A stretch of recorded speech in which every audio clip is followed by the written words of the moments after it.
Good morning, everybody. Give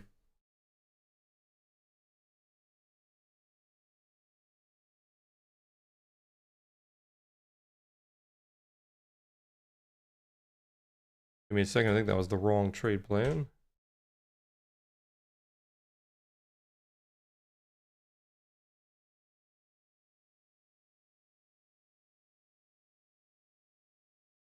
All right, looking at our numbers from last night, if we hold below 77, which is the value low of yesterday, we were looking for 40, but that's already hit.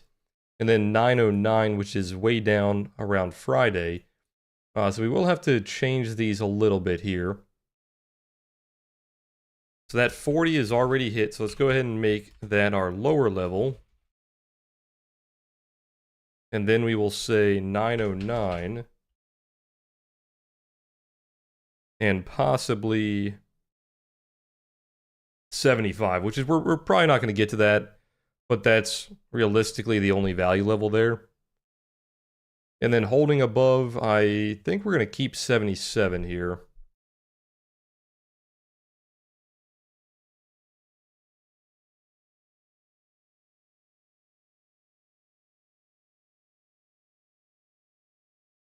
Yeah, we're going to keep 77. I could change it to 40 and say look for 77, which you can. But that's realistically just a rotation.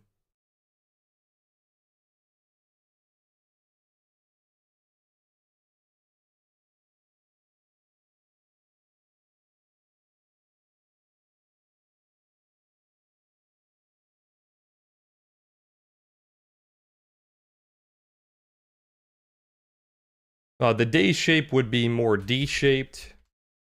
It is neutral, but it has a slight bearish bias because you are below value from yesterday.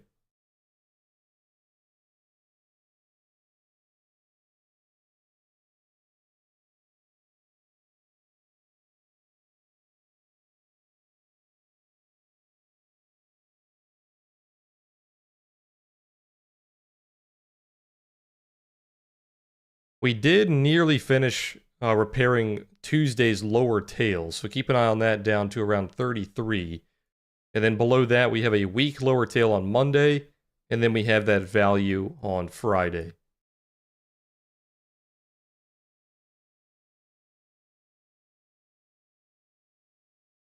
Let's see what NASDAQ is doing here. So NASDAQ, the only difference on NQ is we're trading inside of Tuesday's value. So we're still trying to retrace back down to 614. So holding below 780, you're looking for that retrace, and then that lower value on Monday.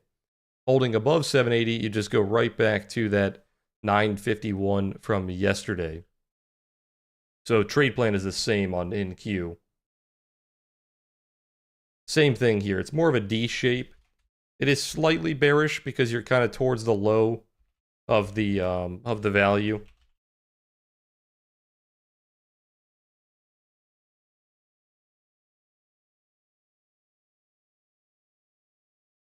So you're mostly looking to see if you stay below that value of Wednesday, yesterday. If we stay below that value, then it's slightly bearish. If you start pushing back above that value low, then you could see that retrace.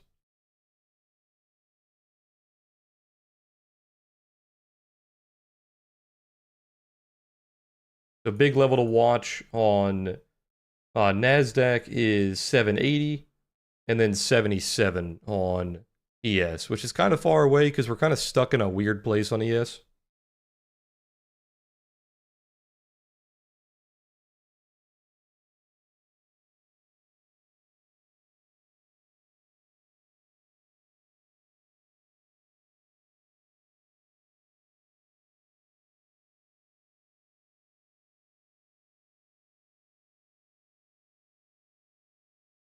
So opening right on VWAP, giving us a little bit of chop here.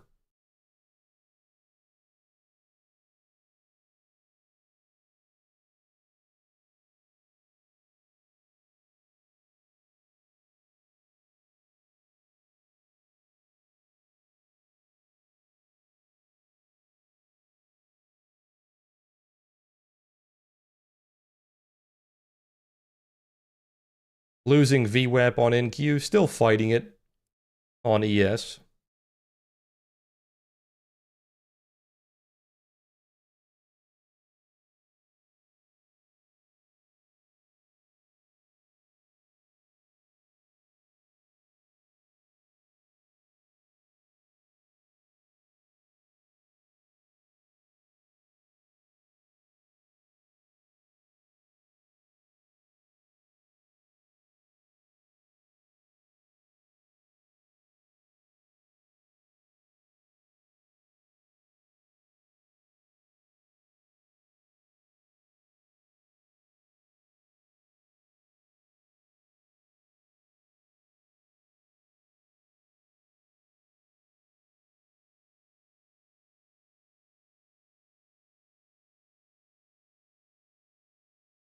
Good morning, everyone. Tachi, Scott, Ordinary. Here's the trade plan for you guys.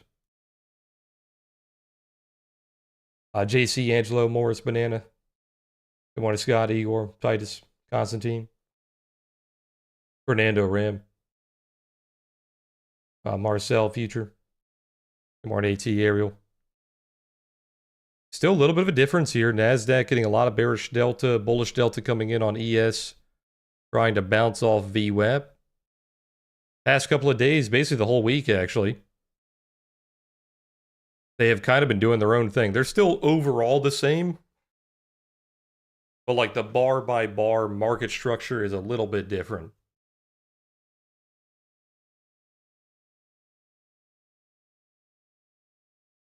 You want Larry, Vanquish, Roman, Lubomir, Fables, Peter, Mr. B, TS, XP, Ken. No, I did not say that. TradingView is very accurate with volume profile. They're just not very accurate with delta. Delta is very heavily, it relies on very good data. They need to know exactly when every order is coming in, if it's a buy, if it's a sell, what size was the buy, what size was the sell. TradingView doesn't really have that data, even if you connect to a futures platform. They try their best. They just don't have the speed to read the orders like Addis or NT or Trade of 8 or other futures platforms, right? They're not designed for that. They're designed for like the average trader.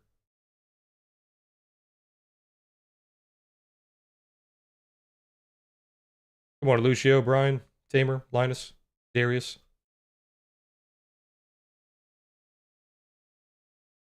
Okay, looks like ES is following NASDAQ now. Very nasty sell-off on NQ.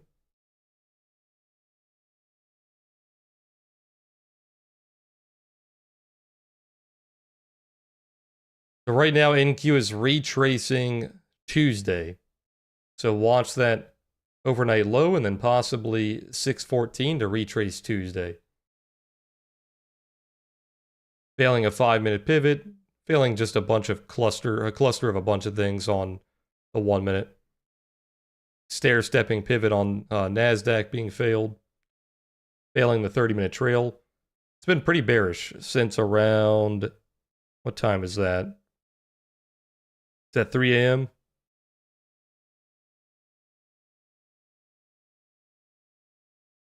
3 p.m. actually, of yesterday.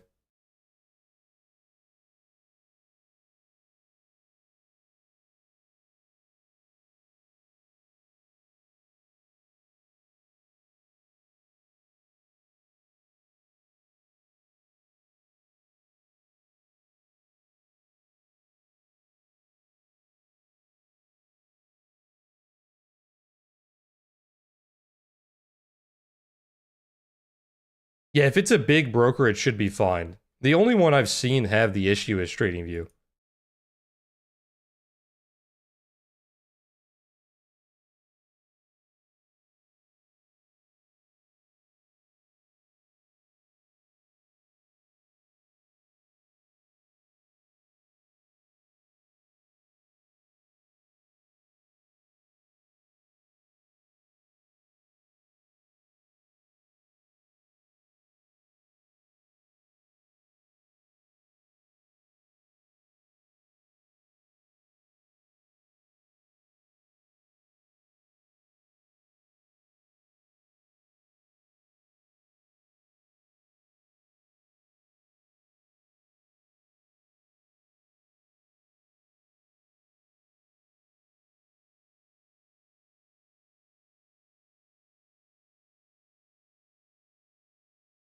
We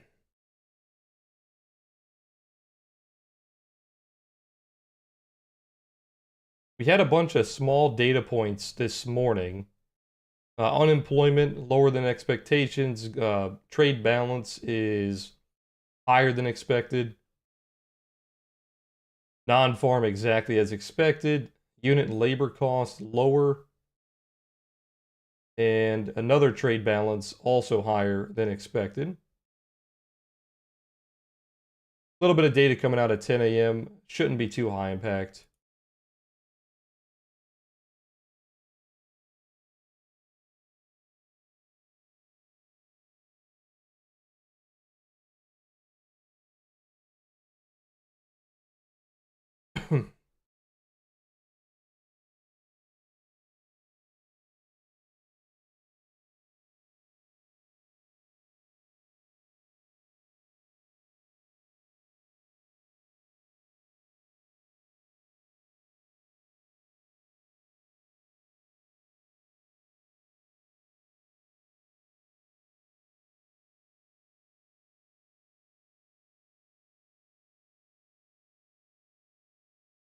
That trade balance number was actually insane.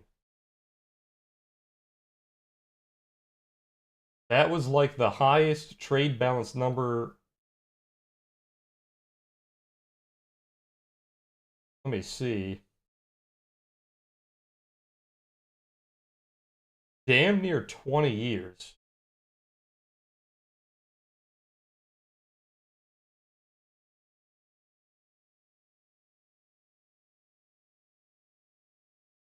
Yeah, that's the best trade balance number we've had since going back to 2010.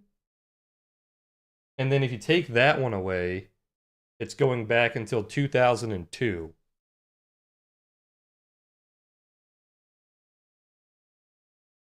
So I'm actually surprised that's not getting more traction.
Alright, still just stuck on VWAP here. Pretty nasty price action. Much better on NASDAQ. NASDAQ actually moving here, trending below that ADMA. Here's that overnight low coming up. Below that, keep an eye on 614. That is the full retrace of Tuesday.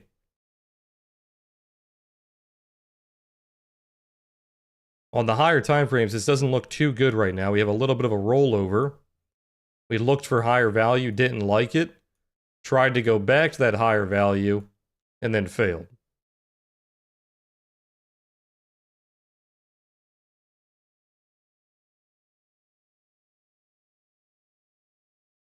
Pretty much the same thing on ES. A little bit of a rollover, a bit more dramatic.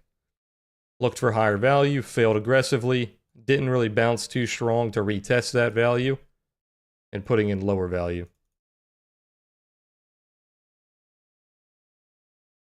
Now, for the most part, you're really just retesting these lower tails,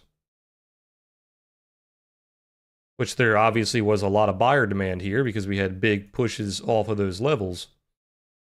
So we have to see if there's still buyers here. This one has given us some buy pressure.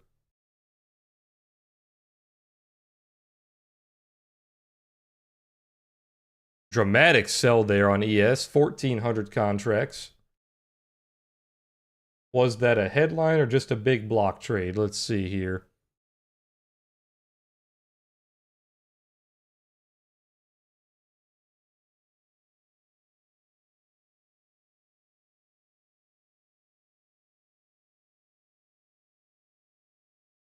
Want a tamer, Linus, Trevor, Ryder, Leo?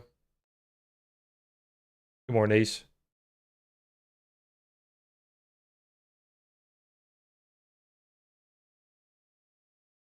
Did we leave open any single prints yesterday? I think we had a couple, didn't we? Yeah, we did. Couple of single prints going to 75 if it does somehow get bullish today.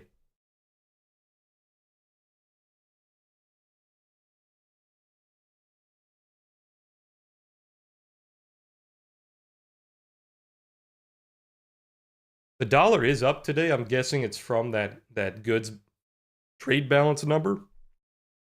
But we don't really have a significant correlation between the dollar and the market right now.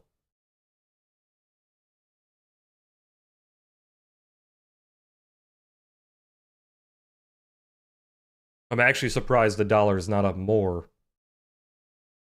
The dollar has been very sticky recently. Hasn't been moving as much as you would expect.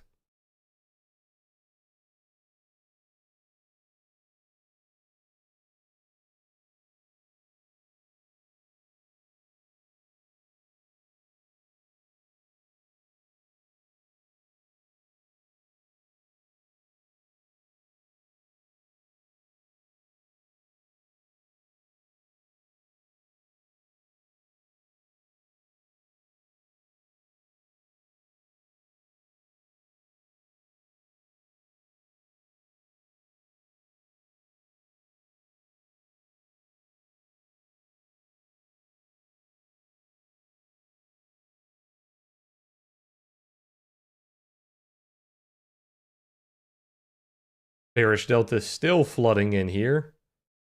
A lot of bearish delta around that 42 node.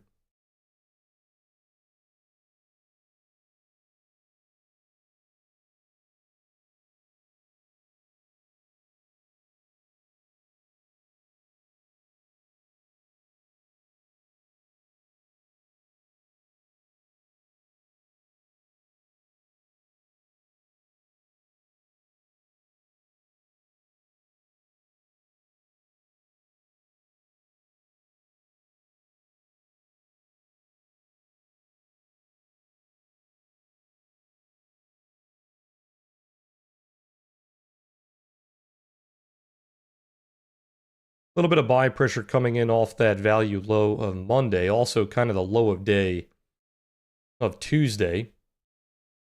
That lower tail giving you a bit of buy demand here.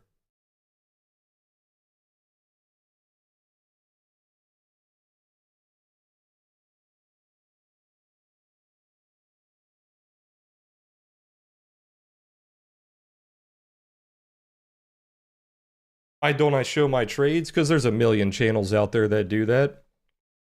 This isn't one of them. I'm not here to spoon feed people.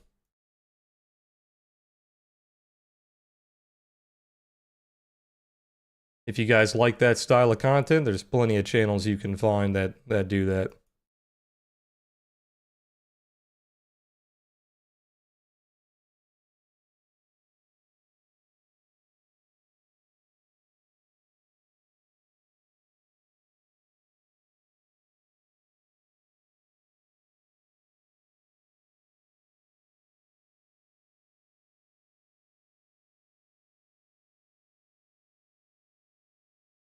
I believe the Pro plan can get what I have on my screen.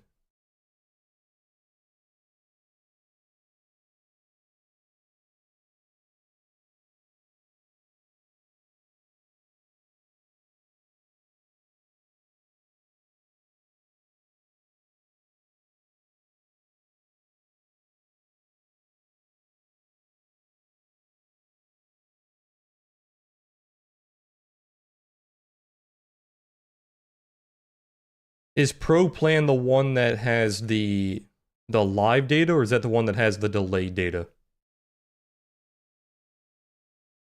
This push up is a little bit scary because the delta on the buy side is nowhere near as strong as the delta on the sell side, but you could argue that sell side delta is being pretty trapped.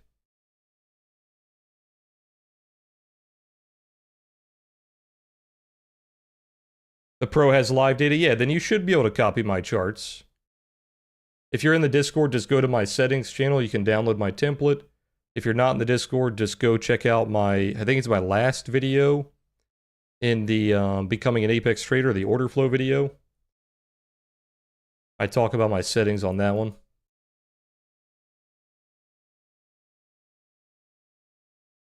There is a trap potential here. The bullish delta is a little bit weak. We'll see if they can actually hold above VWAP.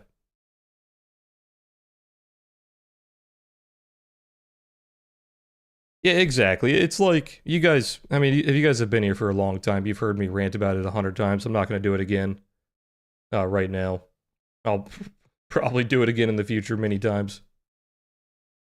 But long story short, it's just short-term versus long-term, right? If people come in here to just copy my trades and watch me trade, it's very short-term. If they actually learn how to trade, it's long-term, right? I'm looking for people that actually care, people that actually want to put their minds into it, put the work in. I'm looking for people like me, right? I don't want to be spoon-fed, so I don't want to spoon-feed you guys.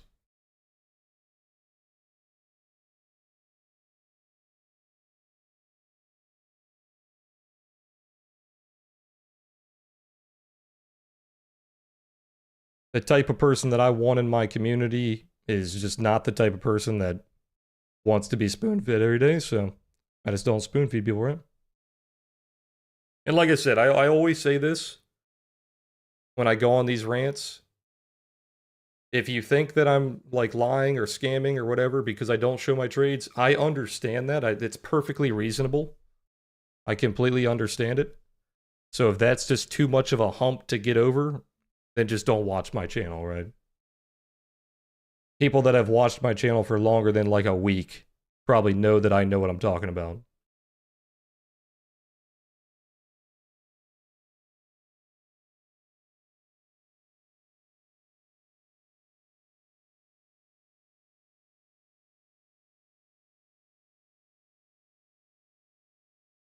This is that trap that I was talking about, not staying above VWAP here. That delta was very weak.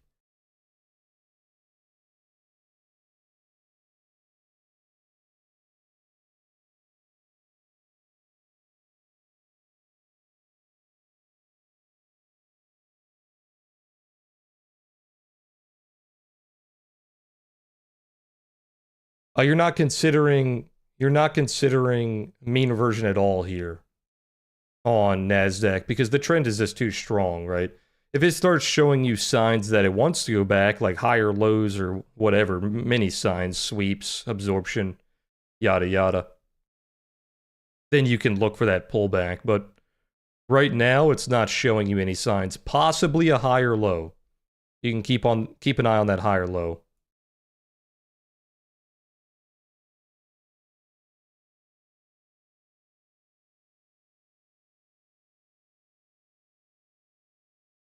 Out of all the things in my chart, if I could only have one, what would it be? It's a hard answer because they all kind of do their job, right? They're all like puzzle pieces that fit together. But if I absolutely had to pick one, it would probably be a chart like this. Basically just price action and volume profile. Which is basically this right here. So it'd probably be the middle chart or just like the volume profile chart. But that's not really a way that you should be trading. You shouldn't like limit yourself.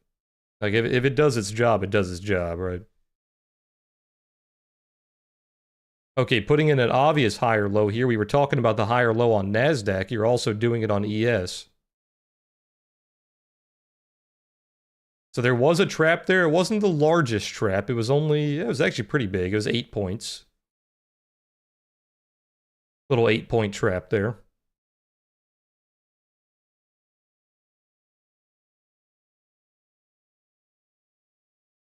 Hey, what's going on?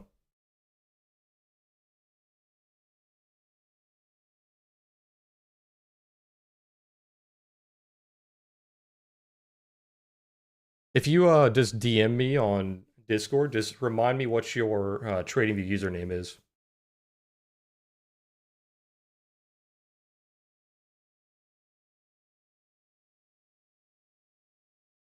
I feel like more info can cause overthinking. Yeah, 100%. Yeah. No, 100%. If you have too much on your screens, it's going to slow you down. The thing is, you got to understand, I've been doing this for many years.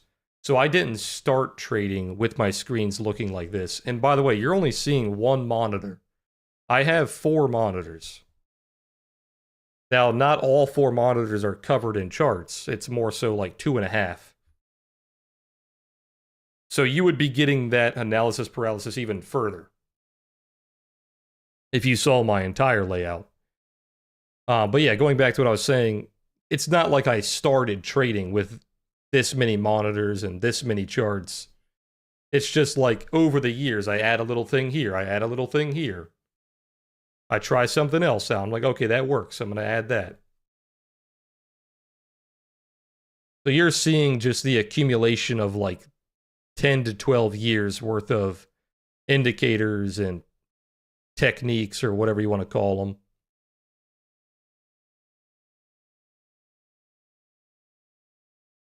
Which is exactly why I created the Becoming an Apex Trader series, because I explained to you guys how to start and the typical path you want to take on how to slowly add these things into your trading.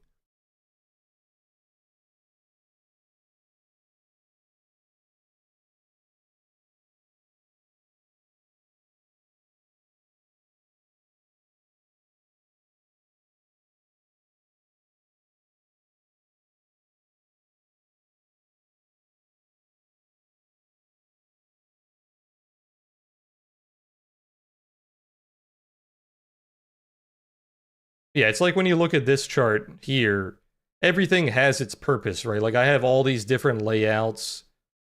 It's not like I'm staring at all of them at one time. They all kind of serve their purpose. They all provide value in some way.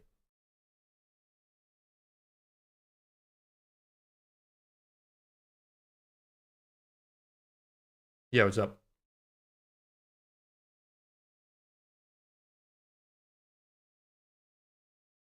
CPB? Gambles, let me see.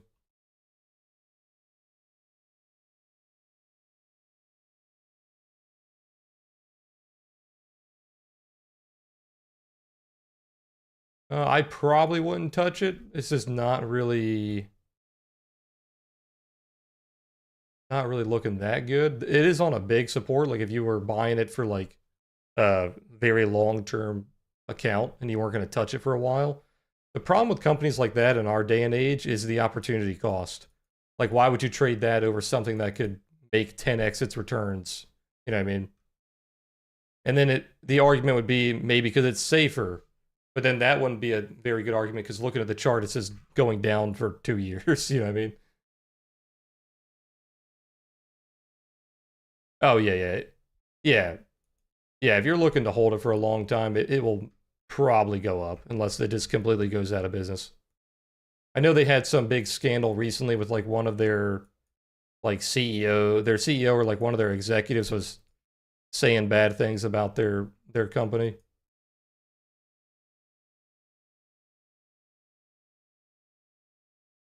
Yeah.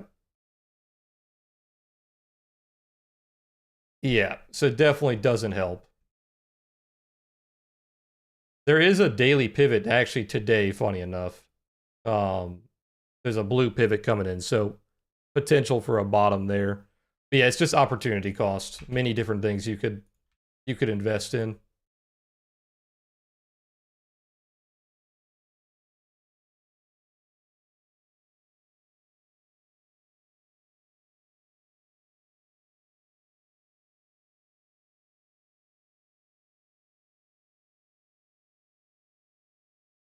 Hey Cole, take a look at my playlist. I highly recommend watching the Becoming an Apex Trader. It's our brand new playlist. And then you can watch my volume profile or my order flow playlist. And I break down that stuff in very long videos. They're like over an hour long.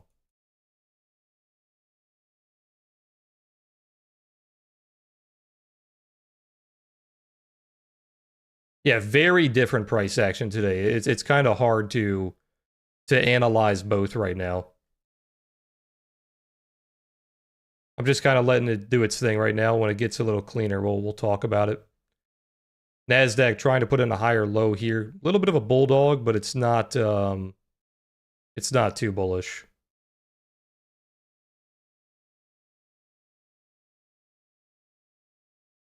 Do you think you could still trade if you just had a candlestick chart? Yeah, I used to trade like that for years. A lot of my patterns you can literally see just on a candlestick chart. You don't need all the extra stuff. The extra stuff just helps.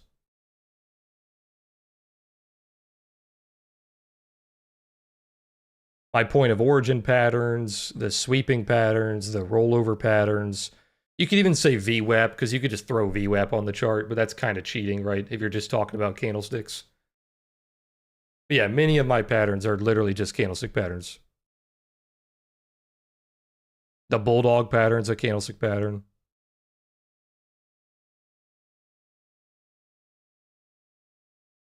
All the things we add on top of it just make it easier to find where our targets are, to find where our stops should be. It gives us a little bit of an edge to help our stats. Like, is it going to be a higher chance to win? That sort of thing.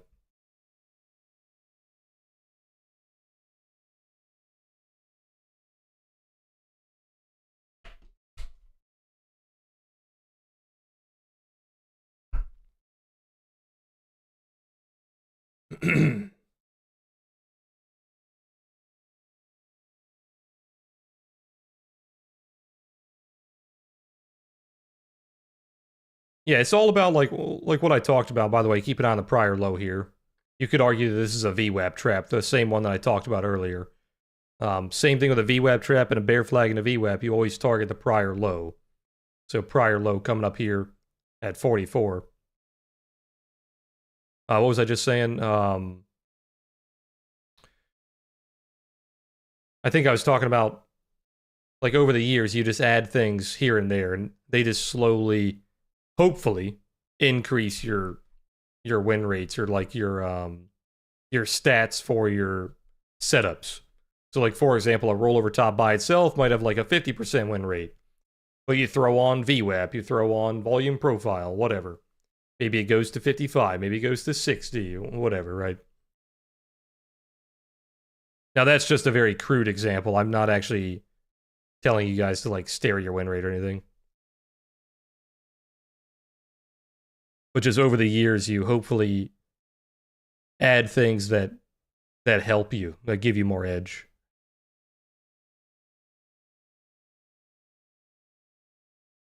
I talk about it a lot in my tutoring when people show me their screens or they show me their like screenshots and they have like a million things on their chart, and I tell them you're probably struggling because you're trying to do too much at once. Just slowly cut everything away And if it feels like you can't trade without it, then put it back on. Cole, don't type in all caps. I'm gonna ban your messages if you do.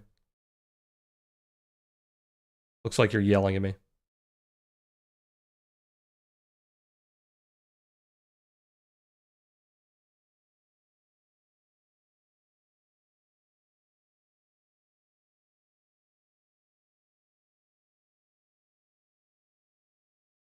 Yeah, I already answered your question. It's the same thing I said. Just check out the playlist. They talk about volume profile, market profile.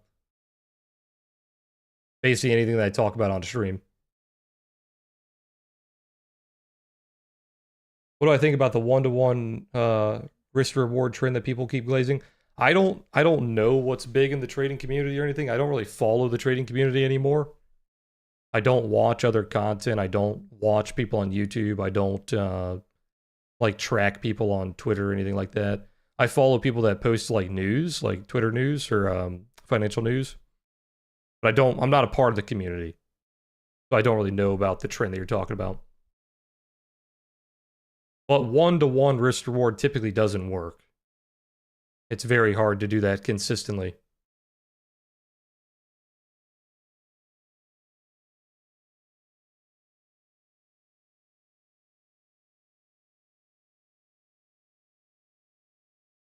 So here's that prior low target. This goes back to what we talked about 10, 20 minutes ago with that VWAP trap. The delta pushing up was not strong enough to counteract that bearish delta. They did get trapped above VWAP. I believe I have a video on that on the playbook. Talk about the VWAP traps. If not, it's one of our shorts.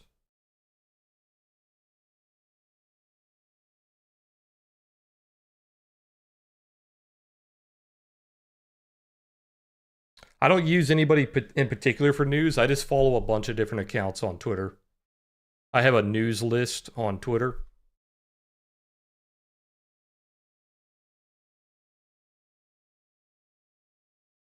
It's all like free accounts. I don't pay any news services.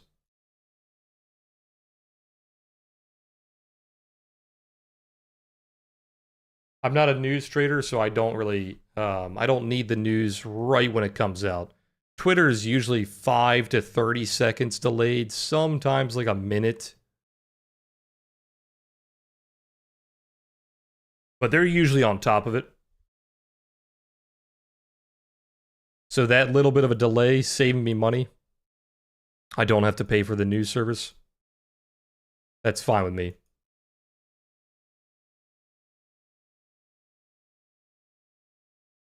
Putting in a higher low again.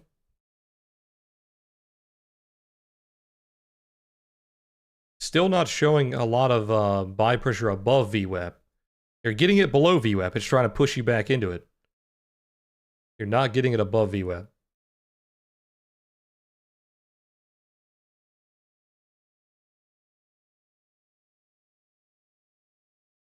Good morning, Michael. Good morning, Alex.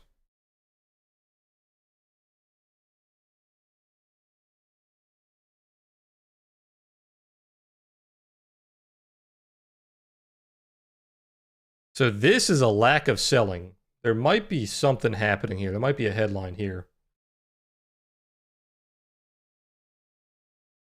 This is not exceptional buy pressure. This is mostly a lack of selling. You can tell because look at how it's moving up here. There is no volume here. They are very easily moving up. The sellers have completely pulled their offers. There was a Microsoft headline that came out, but that doesn't look like it's that strong. Yeah, it's not even moving.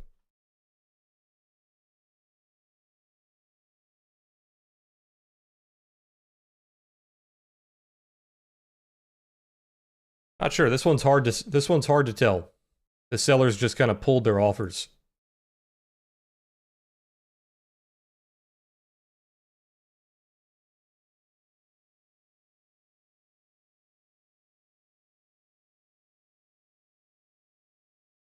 Do I think AI will change day trading in any meaningful way? I think it already has.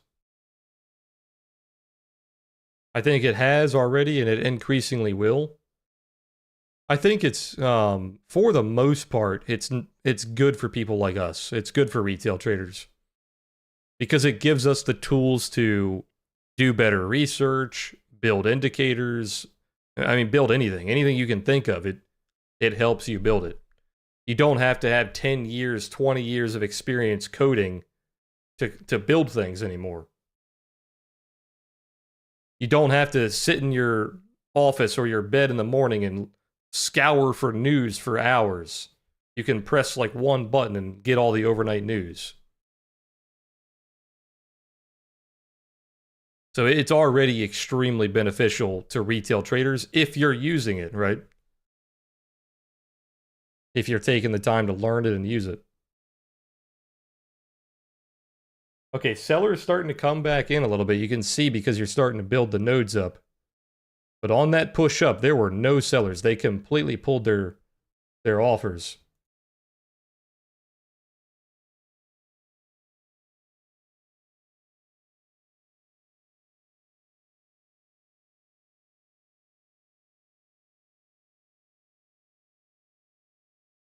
If it tries to stay outside of value here, keep it on that overnight high around 70 and then possibly the value low at 77.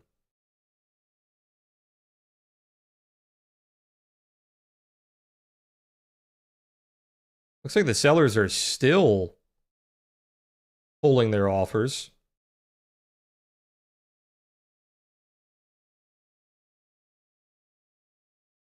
Yeah, just a lack of sellers, period. Either on the limit side or the aggressive side. They're just allowing the buyers to push this very easily. They're pushing it with very little volume, very little struggle, and you can tell because they're not generating massive nodes on the way up here. They're just easily breaking.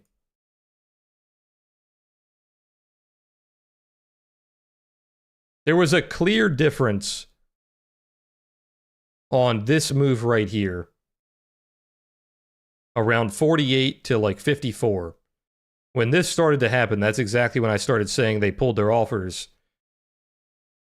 The whole market for today, from this entire candle here and this bottom portion of the candle here, it was very sticky. It was very you were seeing a lot of volume on the tape. It was a little bit slow. It sped up every now and then with the block trades and whatnot. But the overall movement was a little slow and sticky. But then it just got extremely fast. And it was not sticking to these levels. So you could tell there was something going on. Typically when that happens, there's a headline coming out. Now there were a couple of headlines, but they were not market moving really. So I think this was just the buyers coming in.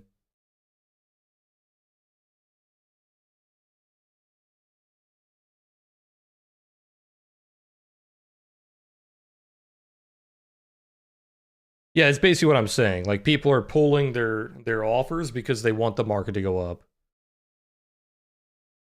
They're allowing it to go up a lot easier.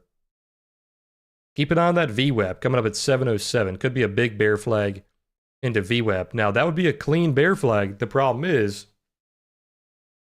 look at ES. They're just in completely different worlds. So if ES is in control here, that bear flag is going to fail.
Yeah, we do have a couple of single prints.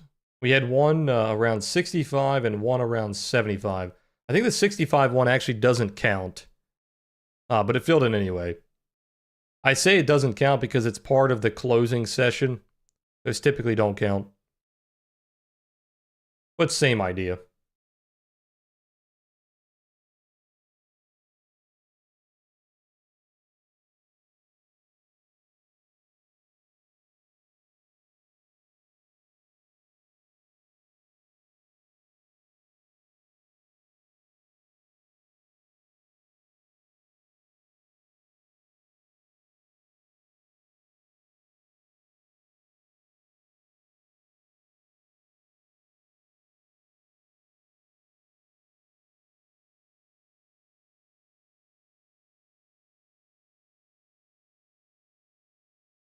It's hard, Rick, because the correlation on gold does not stick. So, like, right now, like, right this very moment, in the last, like, 30 candles or so, it has a decent correlation. It's a positive correlation, meaning they move together. But it doesn't stick. It keeps turning on and turning off. So it's hard to rely on the correlation. You need the correlation to be like a reliable source, right? That's just there all the time. And that's not the case with gold, unfortunately. Right now, it has a 0.94 correlation, which is very good. That means they're damn near doing the same thing.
Okay, upper node not allowing that lower rotation, starting to bounce off of it. A lot of buyers, 63 to 65.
Yeah, I'm watching the yields. The 10-year yield is typically the one that I watch. That's the one that's the most directly tied to the market. But the correlations across the board have not been good recently. If you guys were watching the stream like a year ago, 2 years ago, 3 years ago, we used to talk about correlations on a daily basis. And I had the dollar up on screen like all the time. We'd constantly talk about the dollar. And then like last year, 2 years ago, it kind of just started breaking. And the correlations are just not consistent.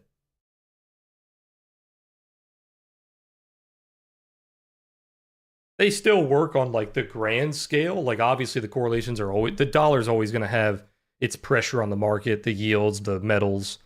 It's always going to have the correlation on the longer term.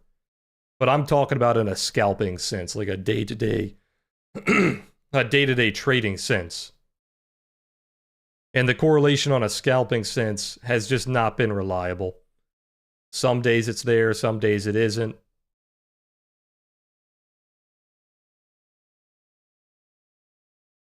Correlations are pointless to use in your scalping unless you can rely on them, unless you can trust it.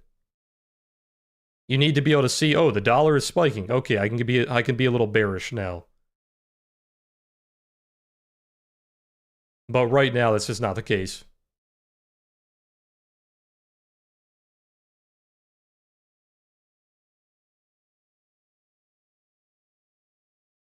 It's kind of the same with everything in trading. It doesn't matter if you can see a pattern, if you can see a signal. If you can't trust it, if you can't rely on it, it doesn't do anything. Keep an eye on 77 here. Overnight high coming up, it's 70.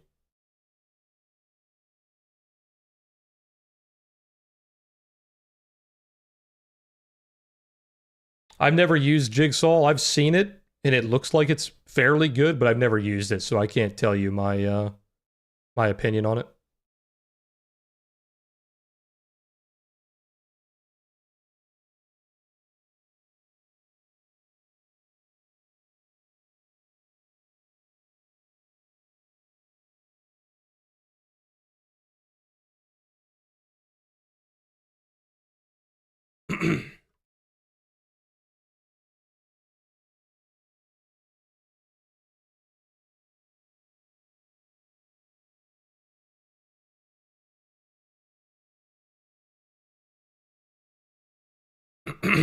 How's Blackstone doing after that headline yesterday?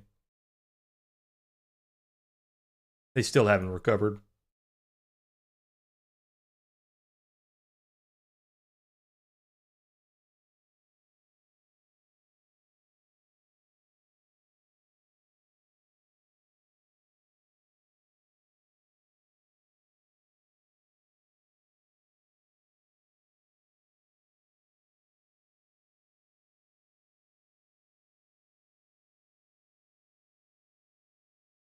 So this is one of those weird pivots on the 30-minute where this pivot came in very early. So if you were watching this candle as it was forming, the pivot came in around like, I think it was like 50-ish, maybe 53. It was somewhere around the bottom. But we still have 9 minutes left on the candle. So when it closes, it's already going to be like 20 points away from the pivot. So that's one of those pivots where you kind of had to see the candle putting in the pivot if you wanted to trade it. Now, obviously, yes, it could continue and it could just keep ripping, and it doesn't matter if it closes up here. But for like the scalping sense, it started forming the pivot like down here.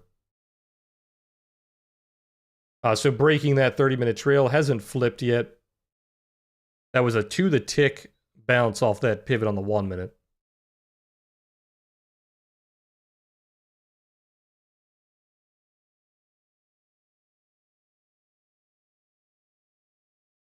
That was also a 5-minute pivot, same level, 44.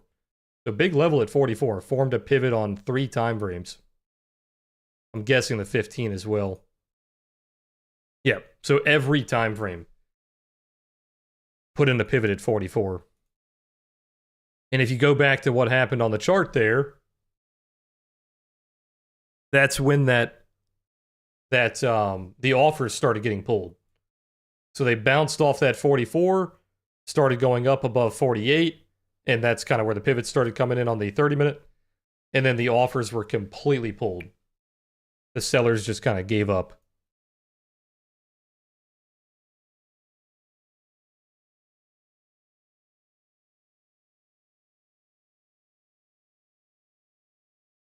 Most of my filters are 300. The tape is 100. So everything else is 300 or higher. This is 100.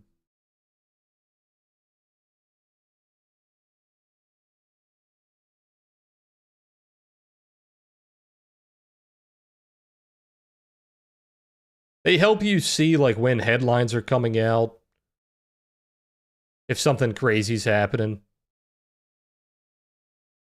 You see them a lot of the times around like big events, like rollovers and expirations, earnings. This kind of shows you where the big boys are.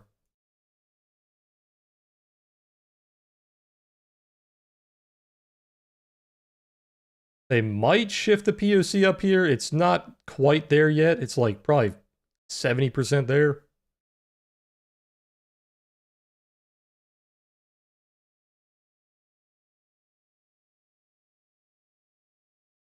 There's nothing going on with Bitcoin right now. It's pretty flat. It's only down 0.5%.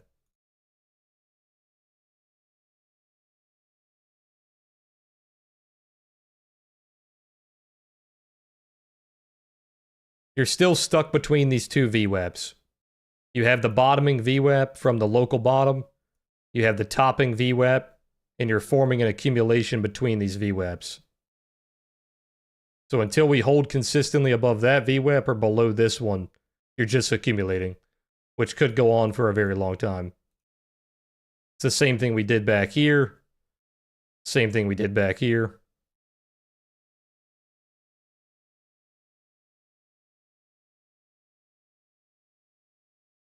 There was a pivot down here somewhere. Was it a weekly? Yeah, weekly. There's a weekly pivot here. That's our first weekly pivot, by the way, in a long time. First one on the blue side since May. May of 22, let me clarify. So what, 4 years?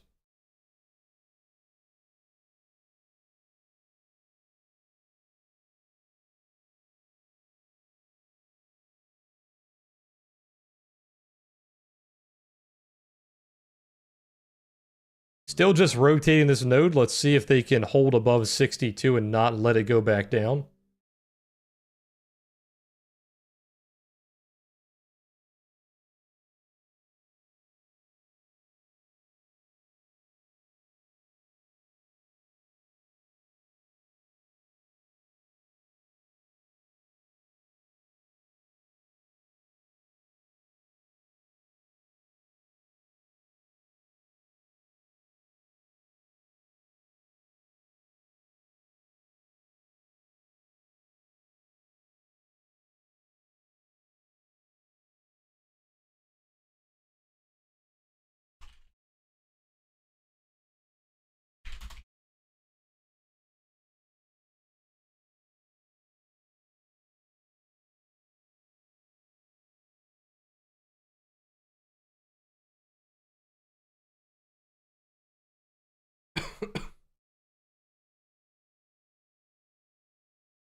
Still rotating. So there's that lower rotation of the node.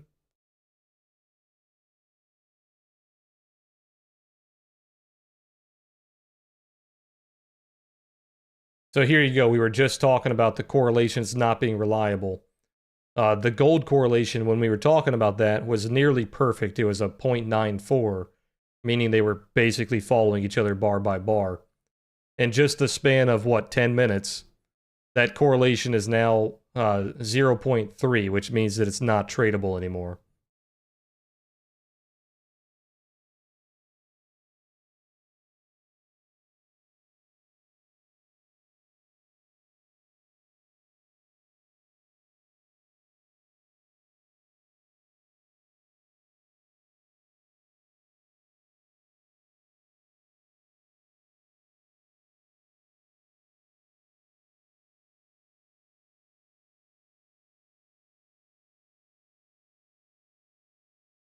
Okay, here's the upper rotation of that node. Basically, just think about this as like a value area, right?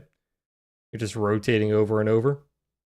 A lot of buy pressure on that high, 65, most likely a wall. It is a wall.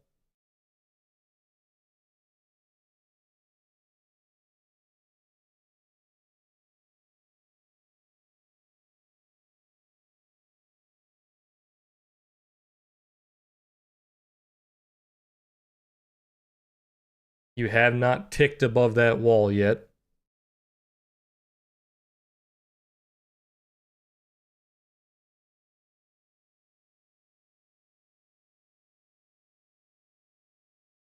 By the way, keep an eye on the 30-minute close. They might create a couple of single prints going down to 60.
No single prints there. If there were, they basically got filled instantly. You're not taking that wall out, so wall at 65, possible wall, it's hard to tell. Still rotating, getting a little bit low for a rotation though. They should have bounced already.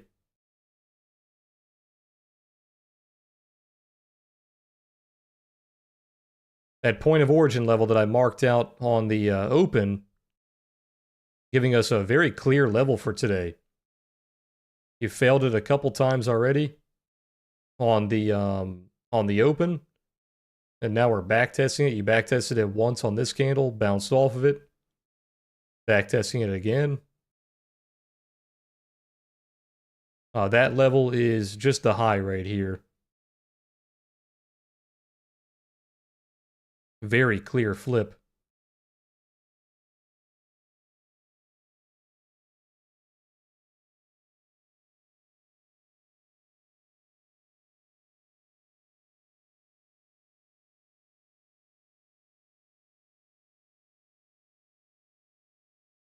Okay, so that bounce was a little bit low. They let it go down a little bit too far on that rotation, but they are still rotating. Very close to shifting that POC now. Basically just needs like one block trade or a little bit of little bit more volume.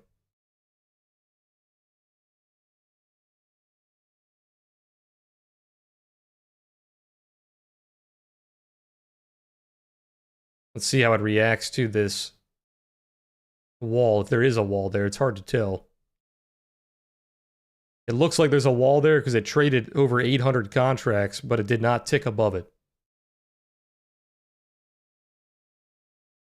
Typically 800 is going to be more than enough to go to the next tick.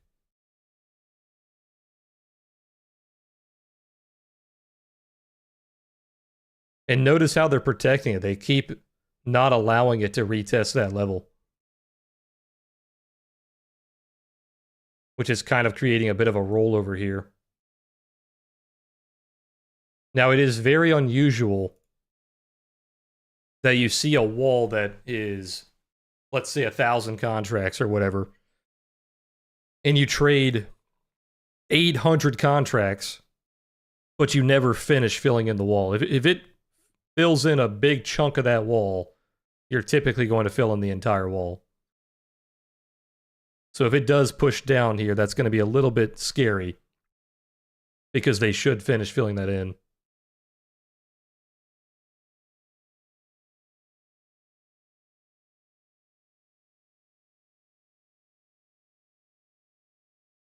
They really like this 62 level, possibly going to shift that POC basically any second.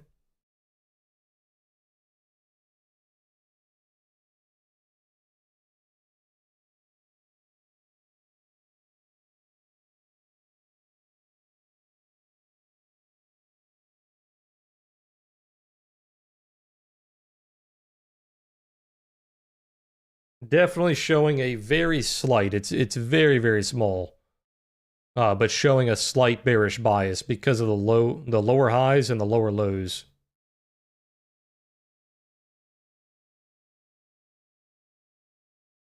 Every time you rotate, you make a lower high, and then you go a little bit lower on the way back down.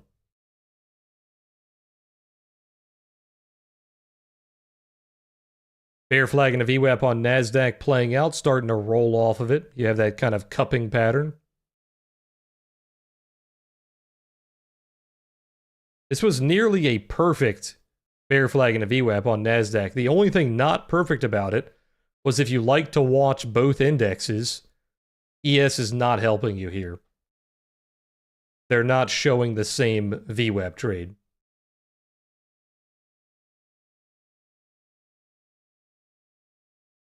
Single prints is a market profile term, so you have to learn market profile for that to make sense.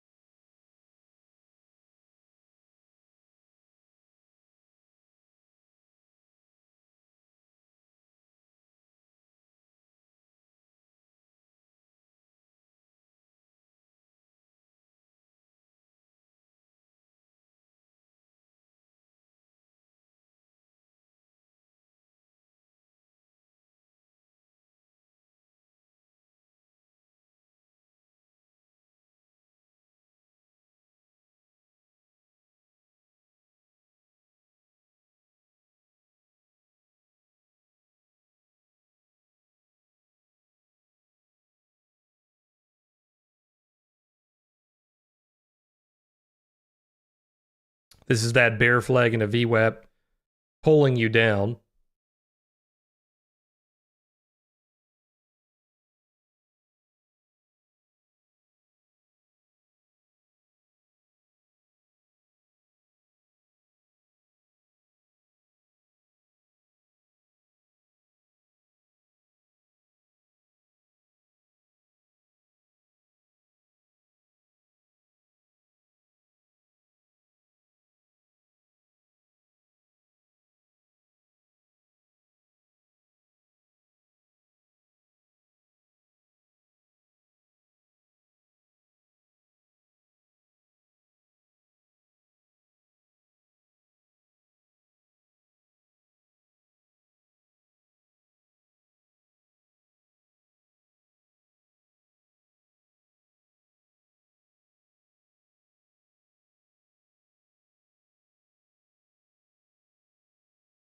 Here's the VWAP on ES. We'll see if it gets any reaction.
Seeing a little bit of a reaction on VWAP here, not really bouncing away from it.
Bounce on VWAP on ES is kind of killing the VWAP trade on NASDAQ. Possibly putting in a higher low now. This rebounce back to this node here.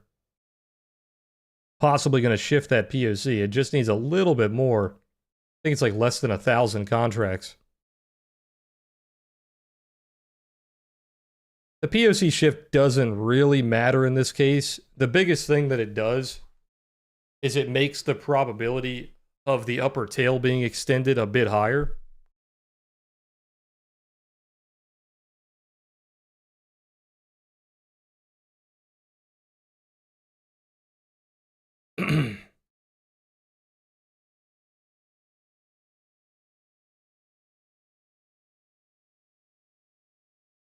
Okay, so it looks like if there was a wall there, it got pulled because it's been so long.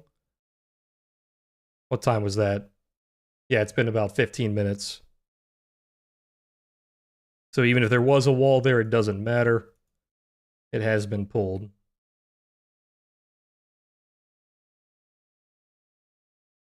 Pulled or repaired, basically the same thing in this case.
That bounce on NQ did finish the value retrace of Tuesday and nearly the retrace of Monday as well. If it does continue going up, it's looking for that rotation back to 750. This is still a failure to rotate on ES. It wanted to go down to 47. It bounced at 53.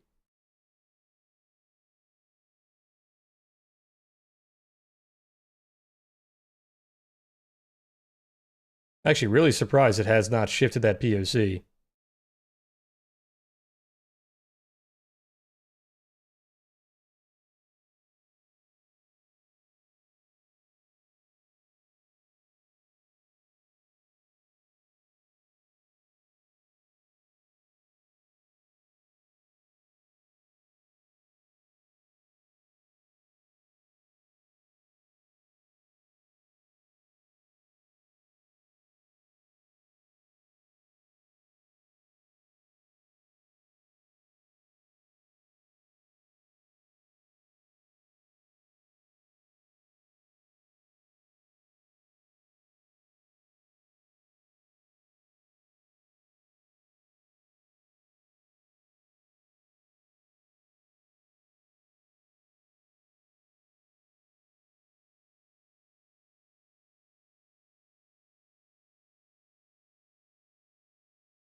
VWAP sellers are very strong on NASDAQ.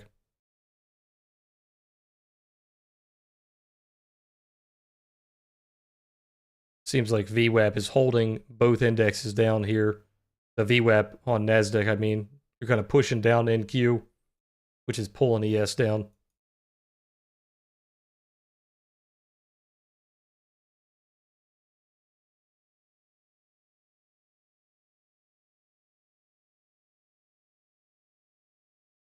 You could kind of argue this is either one trade or two trades. Like, it's one trade if you did not pull your stop down. It's two trades if you took profit on that push back up, right? Because then you have basically the same trade over again. Now, obviously, the second attempt is not as strong as the first attempt usually in a case like this because you're putting in a higher low.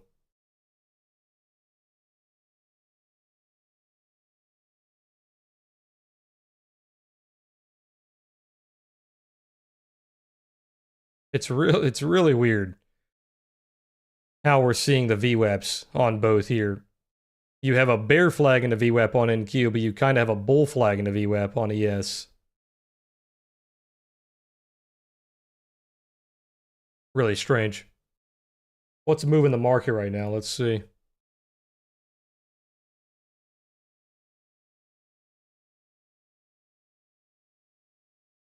Yeah, so that's the problem with NQ right here.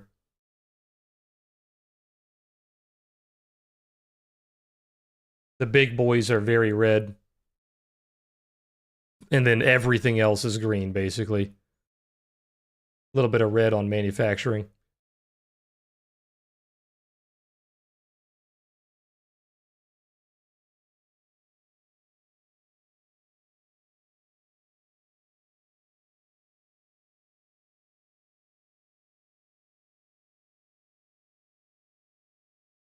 Costco's up 5%.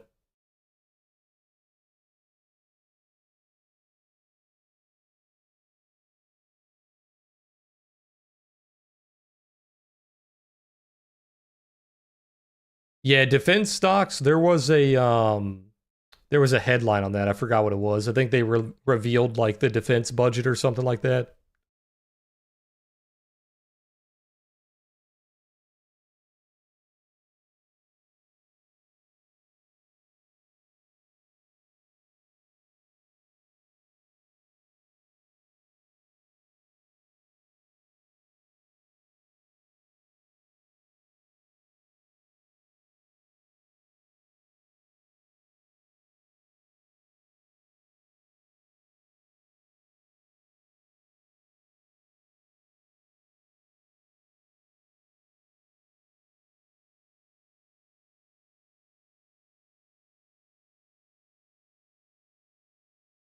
You do have a poor high, and you also have that node that was very, very close to shifting the POC. So coming down here is a little bit, I don't know if it's like untrustworthy or strange, but it just seems like they want to go back up at least one more time.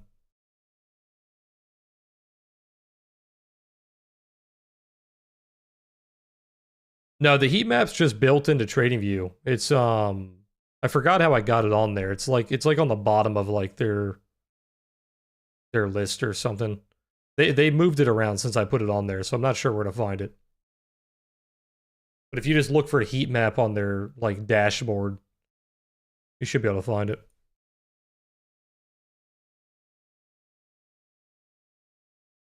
Yeah, Venezuela could be helping as well, but it was a big headline.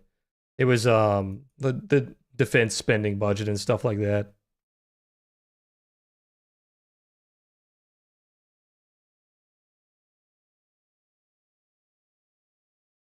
If you click add a new tab, you can just select heat map. So funny thing is, when I put the heat map on there, it wasn't that easy. You had to like trick your dashboard into like going to the main page and then go all the way down to the bottom and then click the heat map. It was a pain in the ass. So it's good they added that.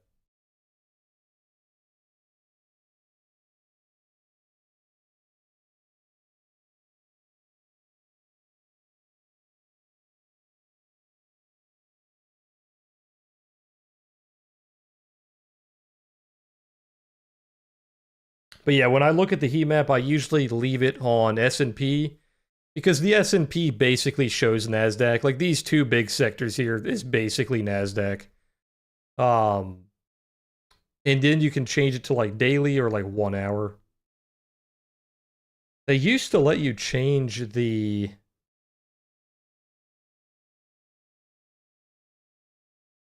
like how it colored it, but you can't change that anymore.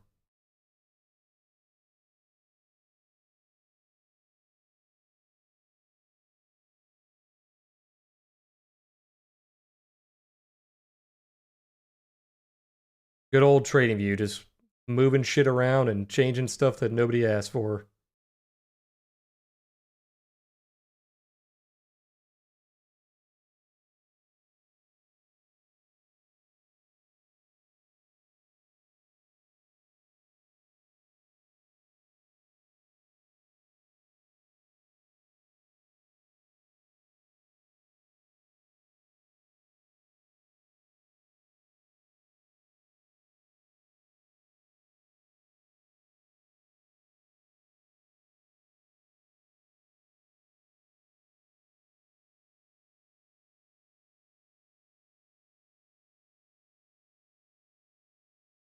Yeah, it seems like NASDAQ is winning the battle here. Pulling ES back down.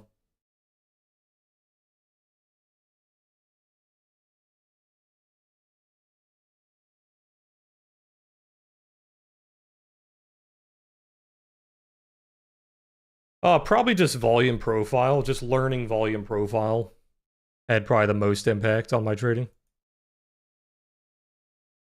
It kind of just gives you a different lens to look at the market. You kind of start understanding why things are happening, and you're not constantly crying about the market being manipulated. The vast majority of the time when people use the term manipulation when they're talking about trading, it's because they don't know what's happening, so they just blame the market. And they're just like, oh, it's manipulated, it's not my fault. And I think everybody goes through that phase as a trader. But then you start seeing like the patterns and why things are happening. You're like, okay, it is manipulated, but it's not to the point where I can't trade. I'm not going to blame it on every single loss.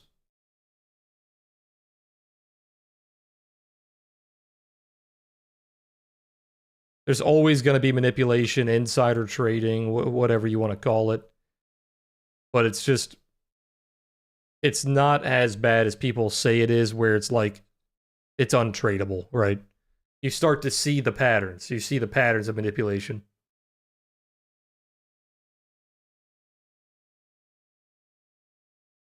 But yeah, just to go hand in hand with what I said about volume profile, just not blaming the market every single time you lose is a big thing with that helped me be consistent. Figuring out why I was losing and how I could fix it instead of just blaming somebody else. And that goes for everything in life. If you're constantly blaming somebody else, you're just never going to improve yourself. It doesn't matter if like if you can blame them, like if there's a reason for you to blame them, you still need to improve, right?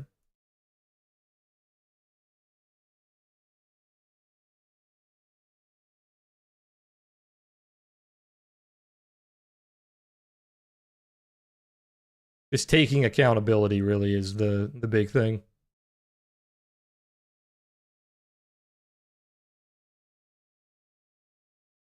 And going back to a question that I had very early in the stream about why I don't show my trades, that is a prime example of why.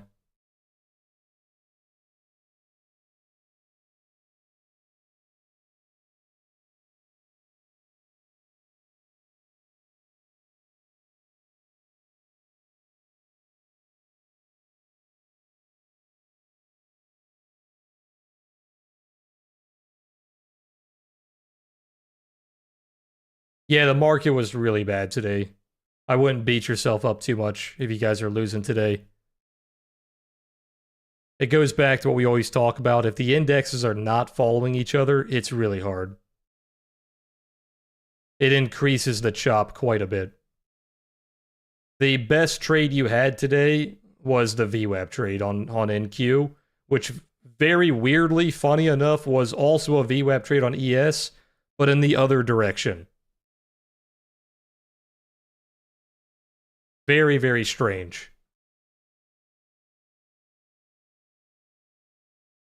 The other good trade, this one was very hard to see, but we called it out at the time, was when they started lifting their offers. All the offers just went away, and the market just started surging up. And that all started from a bunch of pivots down at 44. But other than those two things, there wasn't a whole lot that you could have done today. Speaking of lifting their offers, they're doing it again. They're allowing it to run up very easily here. And this is exactly what I just said a few minutes ago about how if we go down, it's a little bit untrustworthy because you did not shift the POC up and there's a poor high.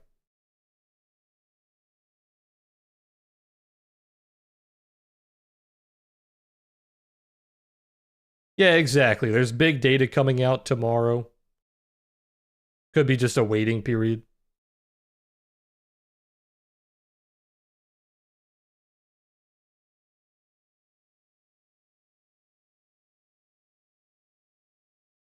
How can I see that offers are being lifted? It's just the change in speed and the change in how much volume it takes to go to the next level. So notice how on the way down it was pretty slow. They were chopping a little bit. It took a bit of time. It's because it took a lot of volume to get through those levels. But on the way up, it was not sticking to those levels. It just blew right through those levels, which means that there either two things. Either the volume is insanely high and it's spiking like crazy, and it's just blowing through the levels with an immense amount of volume, or it doesn't need a lot of volume because they're pulling their orders. Now, we did not see a massive surge in volume, so it has to be the other thing.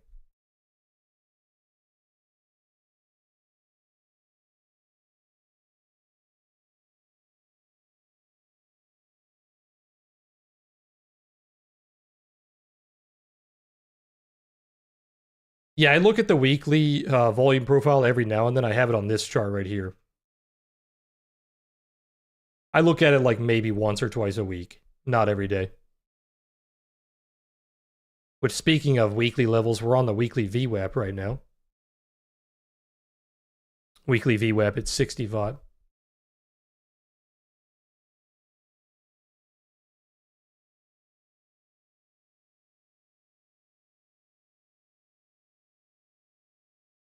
Yeah, no problem, David.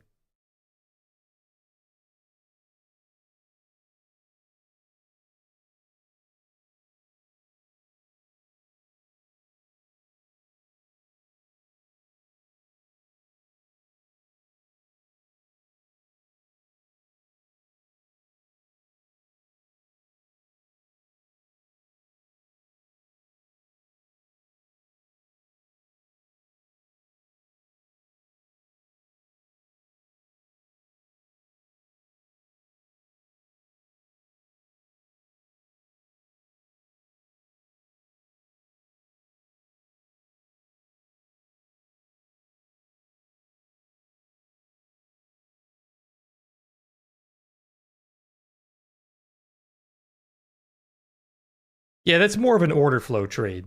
Like the seeing the orders get pulled and you're just seeing the market blow up in one direction.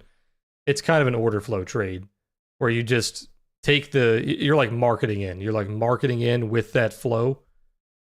And then you're just holding it as long as you can, as long as that flow continues. So, like right now, the 5-minute lows are being protected. You're still holding up on this upper node. So, it's not really showing signs of letting go just yet. But if you start losing those 5-minute lows, the sellers start coming back in, then that trade is kind of dead.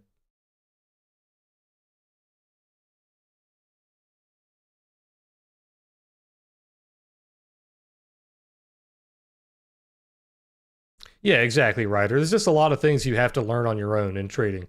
I can't teach you guys everything. It's an individual battle for sure. I can teach you the logic and like the patterns, but that's about it. I can make your job easier. I can't do your job for you, right?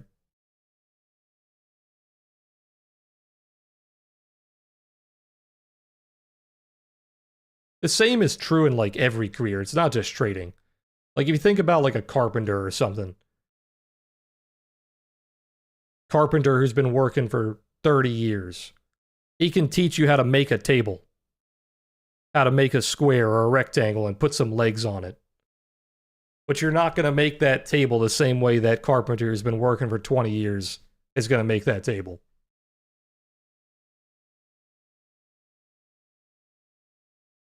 It's the details, right?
Hey man, I appreciate you using the code. Be sure to hold on to those receipts. We do a raffle every month, and I'll ask you guys for those receipts at the end of the month. And we do a cash raffle and a Discord raffle as well.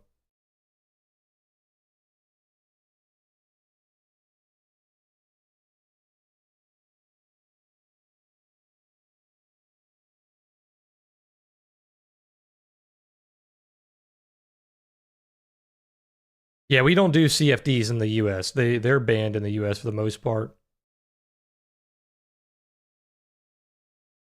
But if you can't consistently follow prop firm rules, I'd be very careful. I would not be using your own money and trying to go about it that way, because you're just going to blow up your own account.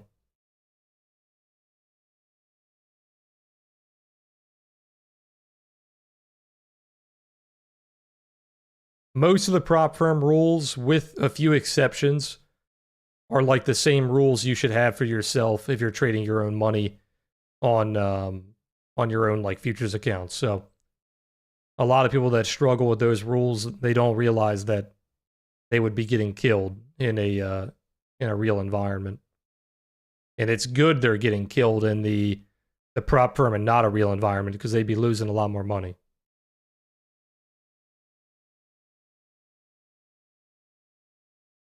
And that's speaking from experience, right? I've been there. I've been a newer trader losing a shit ton of money on futures.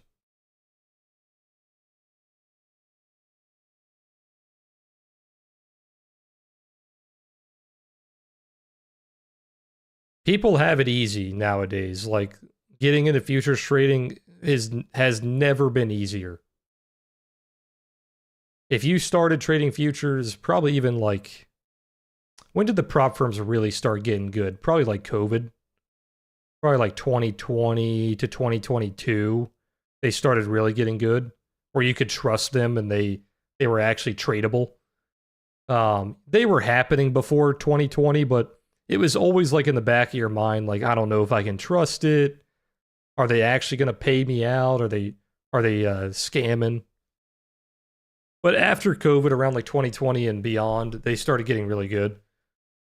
So if you guys started trading before then in futures, it was pretty rough. You were mostly trading your own money, and it was a battle. Now, I will say back then the volatility was way better for the most part. Volatility is it's a bias thing. Like, some people prefer the higher volatility. So it's hard to say better. But it was a lot more consistent, I guess you would say, before COVID. COVID kind of broke volatility, where it became a lot more spiky. It's not as consistent.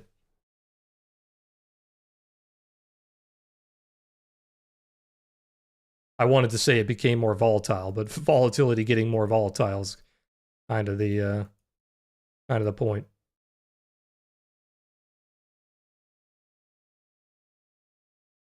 10 years ago, props didn't really exist. Yeah, not the online ones, like the really good online ones.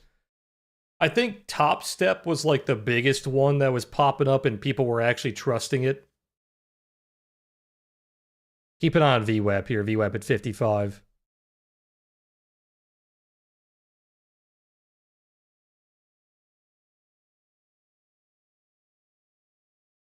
But then a lot of the big boys that we know today, like Apex and the other ones, they started popping up around like 2020, 2022, and they've been very consistent since then.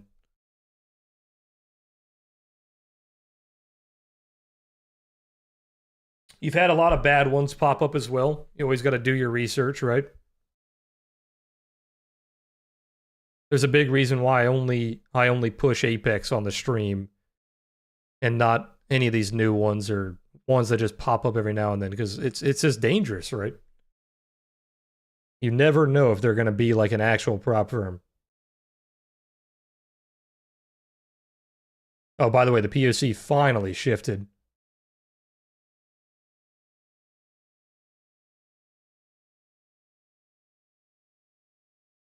Isn't the volatility also due to Trump?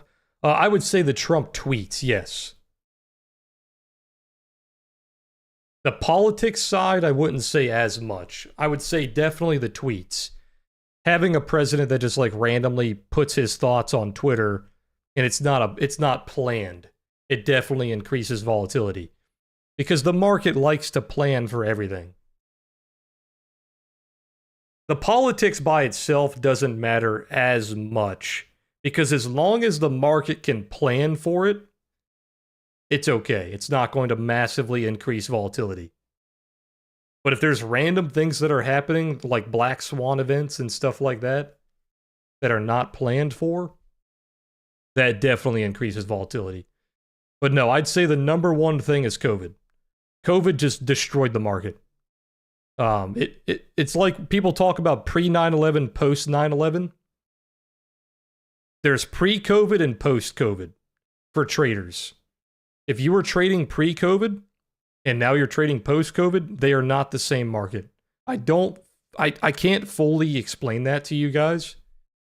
But if you guys were trading before COVID, you know what I'm talking about. The market is just not the same. There's probably a massive amount of retail traders that joined the market around COVID. I know this for a fact because that's kind of when my channel blew up. A lot of retail traders were finding my YouTube and finding my live stream and whatnot. But yeah, the volatility just spiked dramatically. Massive amount of retail, etc., etc., etc. A different Fed cycle. So the Fed started getting extremely active.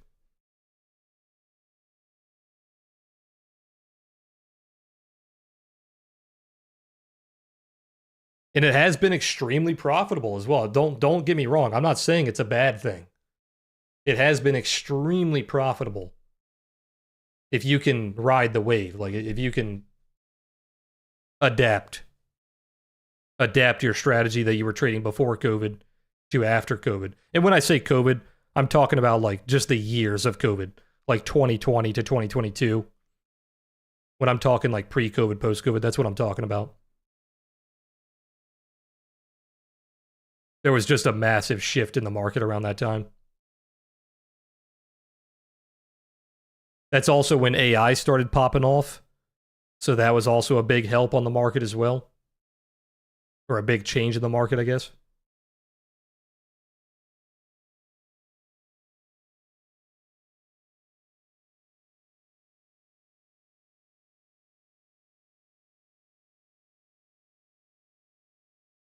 You just had like an accumulation of things that were dramatically changing. How retail perceived the market changed. Massive amount of volume coming in post-COVID. The Fed cycle was changing. You were changing the political guard. We were going from one party to the other party.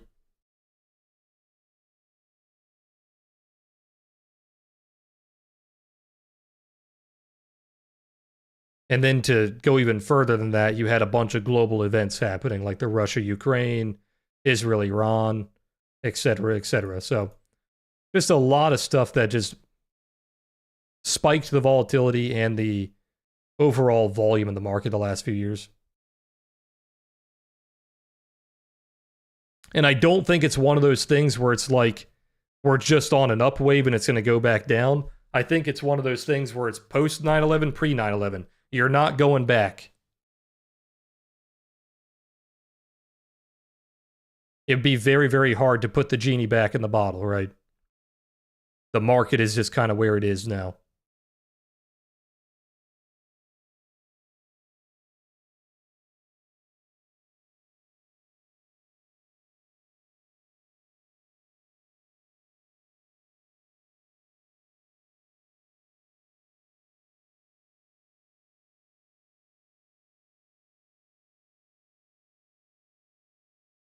Yeah, a lot of offline prop firms. There's a lot of offline prop firms in like financial districts, DC, Richmond, Texas, Chicago, New York. The offline ones are usually a bit more scammy unless you're in like the big boys. Like the actual firms that are trading billions of dollars in volume. The little mom and pop prop shops, they are they're mostly there just to take your money. They have all these fees and all these licenses and things you gotta buy.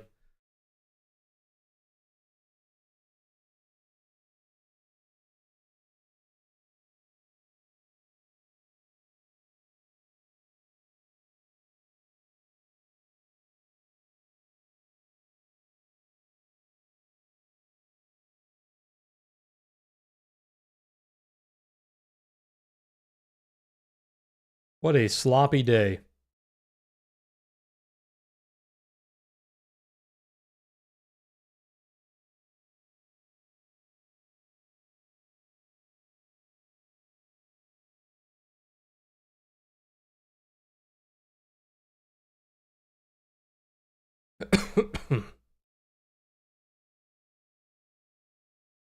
I've never heard of them, Fables, so probably not.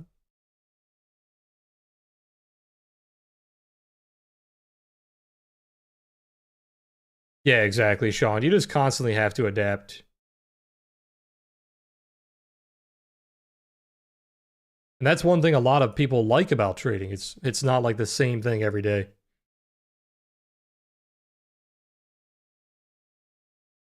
You don't feel like you're in Groundhog Day. Sometimes you do. Like when we had that overlapping value for like 2 weeks in a row, that felt like Groundhog Day.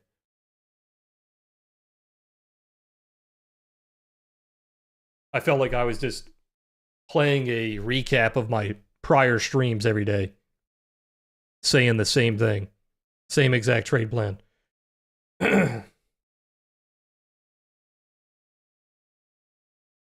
EOC shifted back down to the lower node now.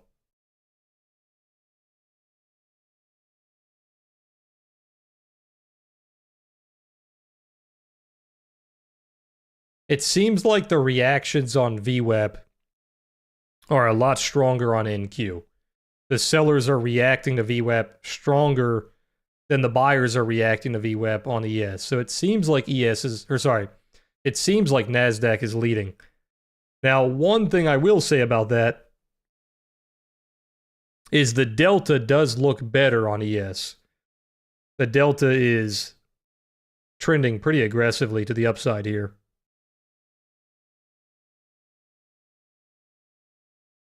At the end of the day, it's very hard to analyze when they're doing their own thing.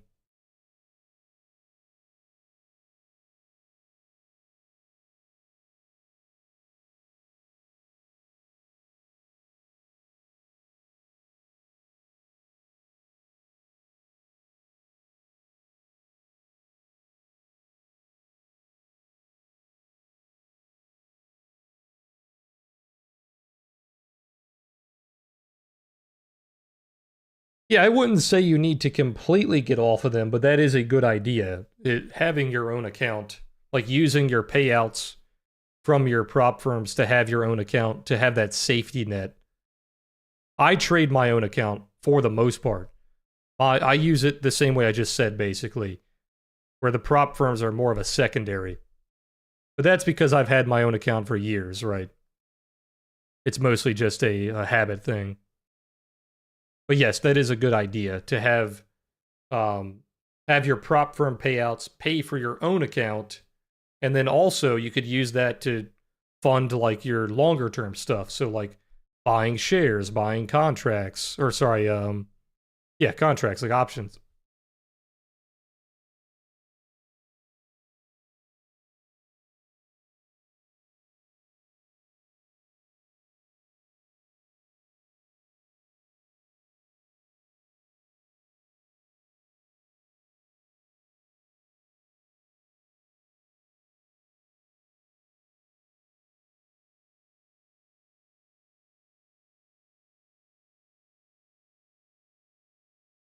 It'd be like a black swan event, like a very random event, but you never would want it to be like, let's say I have 10 paid accounts on Apex or Top Step or one of the big boys, whatever, and they just randomly go out of business.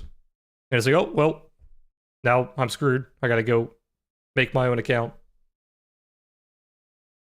You just always want to protect yourself. Now, that would be an extreme scenario. That would be something that would hopefully never happen, knock on wood. But having your own account just protects you from stuff like that.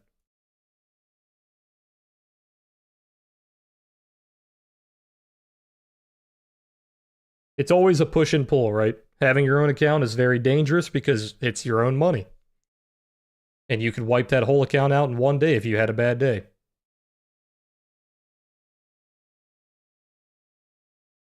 The downside is massive. And what I tell most new traders nowadays is it's not worth it. Like the downside of jumping right into your own account, not going the prop firm route, it's not worth it.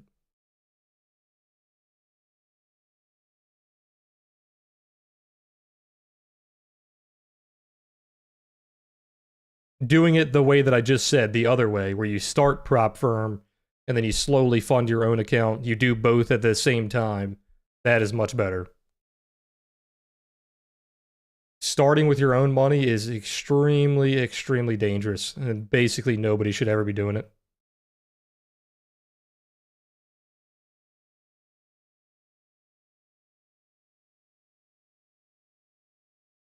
So here's the delta problem that I just talked about with ES. The delta is very, very good.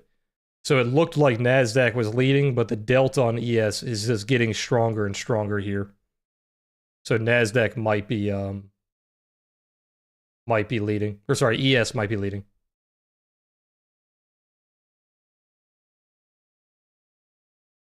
There's just no way to answer that question, Martin. And you're in the wrong mindset, right? If you're getting into trading, just looking at it as like a get-rich-quick thing, you're just not going to make it, right? And that goes for, I'm not saying this to you personally, that goes for any trader that comes into trading and the only thing they're thinking about is how much money can I make in the fastest way possible.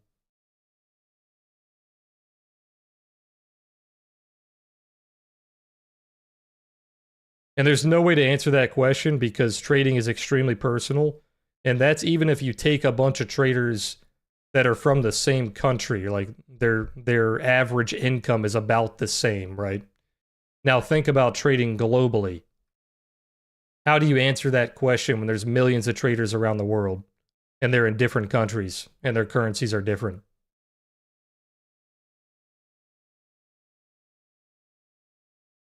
Somebody making $1,000 a day, that could be life-changing money. Another person making $1,000 a day could be like chump change for them. And $1,000, that's a bit of a stretch. I could lower that down to $100 and that would still have the same effect. Could be life-changing money for some people, could be absolutely nothing for some people. It's the reason why I don't talk about money on this channel because it is completely pointless. I have a shit ton of viewers from Europe, from Asia, Australia, Japan, like almost every country, all the big countries, right? So me talking about money is very pointless. You also can't do percentages. Percentages don't work in futures trading. The reason, I'll tell you, the reason why percentages don't work is because of how people trade futures accounts. Think about it as like a prop firm. You trade your personal account the same way you trade a prop firm. Whereas I can trade with $10,000 in my account, but I could be trading a shit ton of contracts. I don't need to constantly grow my account. It's not a stock account. There is no reason for me to constantly grow my account. It has a massive diminishing return. It's probably the largest diminishing return of any account you could grow. Because once you get to a certain level, the amount of size that you're trading, that you're able to trade on a daily basis, is absurd. No retail trader should be hitting that size normally. So what you do is you find a level that you like. I'll just say, let's say 20,000, right? I start my account with 20,000. I build it to 25. I build it to 30. I go back to 20. I take my payouts, I go back to 20. And payouts for myself, this is my personal account. I'm not talking about a prop firm. I pay myself 5,000, 10,000, whatever. I go back down to 20. I do the same exact thing. I go back to 25, go back to 30, go back to 20. Take it back down. So as you're doing that, rinse and repeat, percentages are completely irrelevant. Because the reason you want to track percentages is if you think about a stock account like a Roth IRA or a 401k or a normal trading stock account, you want to constantly be growing that account. So you need to track those percentages, like how much can I make on a yearly basis, a monthly basis, whatever. It's because you're not constantly pulling money out of those accounts. The goal is to keep growing it. Hopefully I explained that right. Hopefully you get what I'm saying. But yeah, percentages don't work.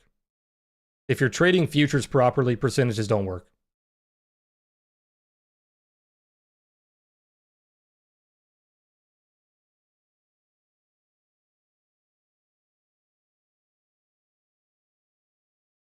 And yes, obviously there's probably a couple people in here that completely disagree with that fact. It's not a fact, it's an opinion. That disagree with my opinion on that. You're probably using percentages in a certain way that helps your trading. I understand that. But I stand by my opinion of the way that you normally use percentages does not work in futures.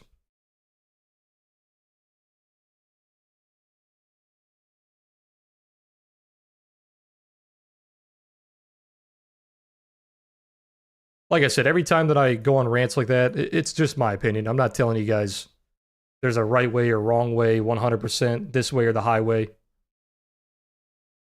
It's just how I think it works.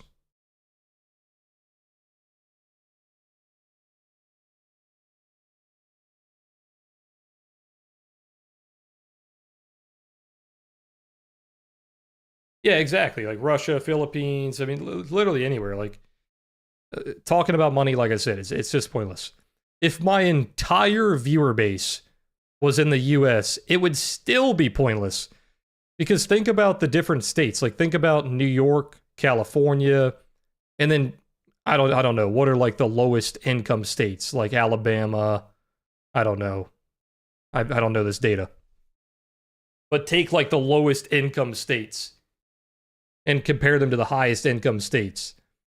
So even if my entire viewer base was in the US, it would still be difficult to talk about money.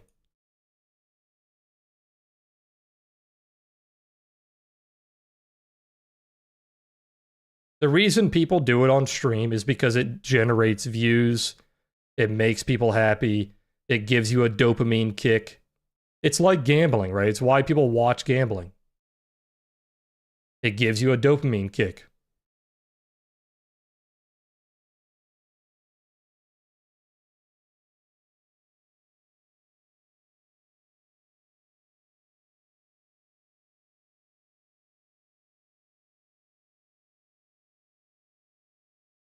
Yeah, exactly, Leo.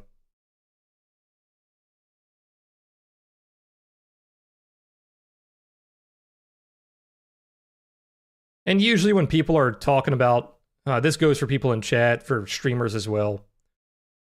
If people are posting about like, hey, I made $5,000, whatever, vast majority of the time, it's for that dopamine, right? They want a little bit of attention. They want like a, hey, you did a good job, right?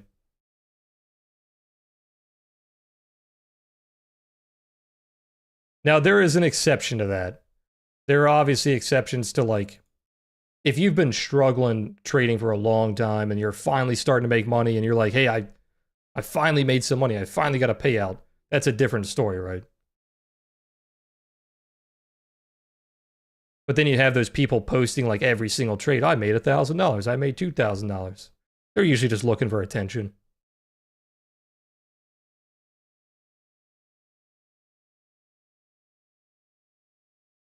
You know the market's choppy as hell when I'm just podcasting. There's just nothing to talk about.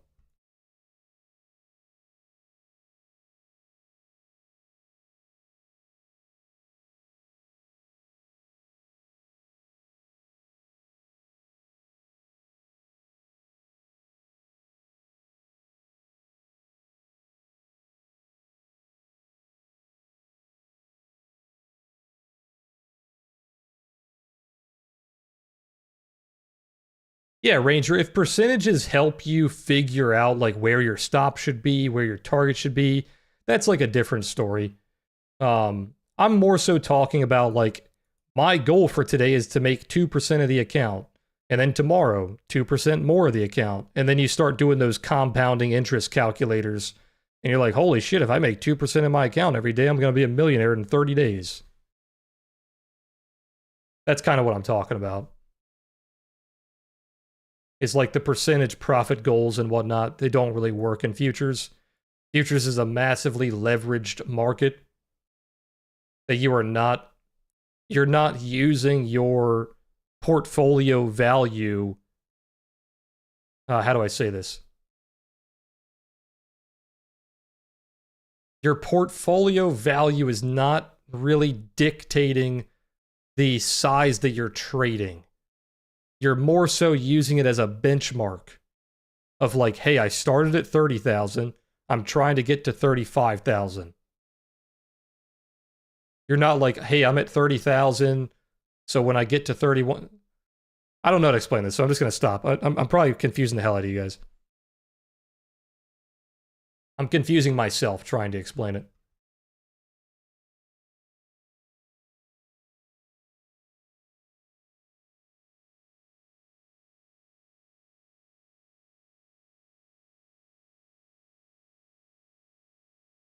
When you guys start trading your own account, you'll understand. I don't know how to explain it, but you'll get it.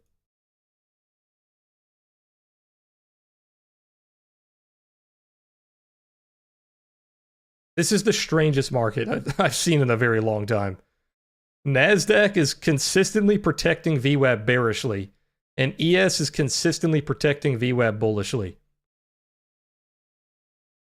Be very careful trading right now, guys. This is very, very strange.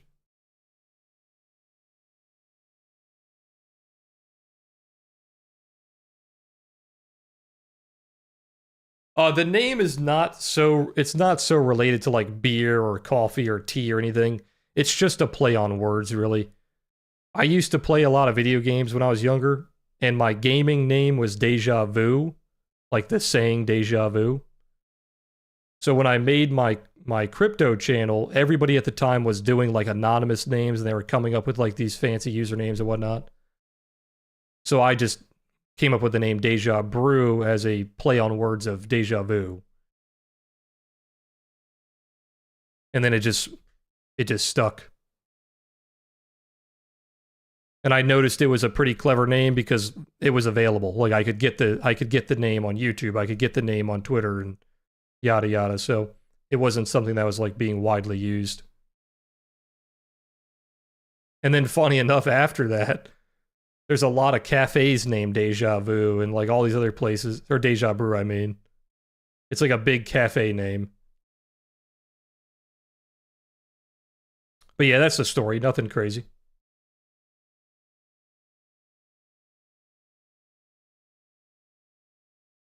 My profile picture I did make. Yep, that's AI. My profile picture is Mid-Journey. It took me a long time. Many, many hours. It wasn't like a click of a button. I think I put like over 50 hours into it.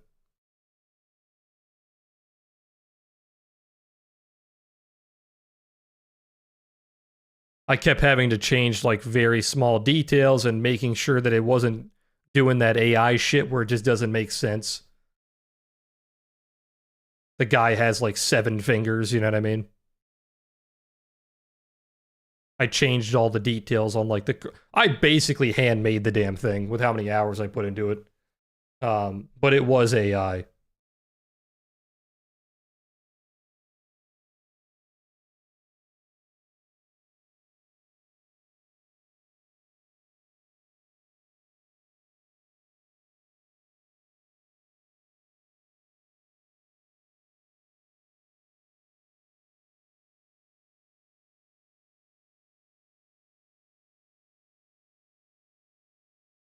Yeah, exactly, DMG, and that's exactly what I'm talking about. Like people sharing their P&Ls as like a goal or like, hey, this works. Like there's value to it. You're not just bragging. You're not just like putting it in people's faces. If there's value to it, that's fine. Okay, are they finally going to follow each other? Let's see. If ES finally loses VWAP, they might start following each other here.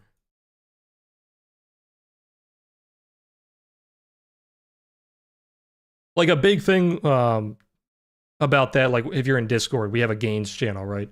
Or people send me emails or they send me direct messages on Discord. Like people showing me that they're getting payouts and they're improving their trading. That is awesome. I want to see that stuff, right? Because it shows me that what I'm doing is working. You're not just like bragging to me. So that's a completely different story.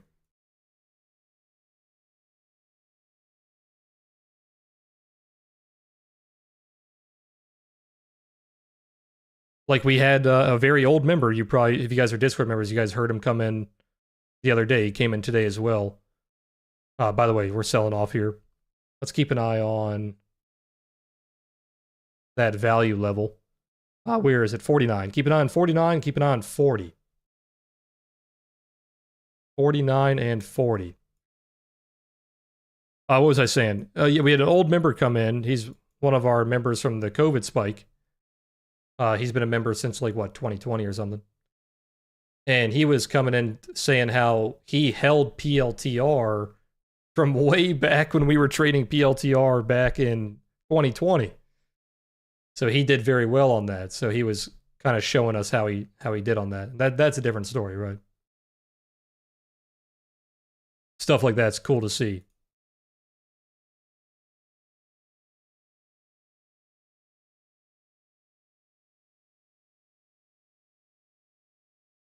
There's a lot of attention seeking on the internet, right? Like you can get a feel for it if somebody's just looking for attention in chat. There's a completely different vibe. By the way, finally, that bear flag in a VWAP trade is fully complete. Now, would you have held this entire chop? Most likely not. But if you're like a set it and forget it kind of trader where you just got in, you put your stop above VWAP, you targeted the prior low, that trade is finally over after over an hour. You did put in a couple of higher lows that would have threatened that trade, but you also put in lower highs that continued the trade. Now, like I said, is it likely that you would have held that? Probably not. The person that would have held that trade is the trader that, there's probably some of you guys in here, you don't play with your trades. You put the trade in and you just forget about it. You get in, you put your stop in, you put your target in. If it works, it works. If you're one of those traders, then there you go. There's your target.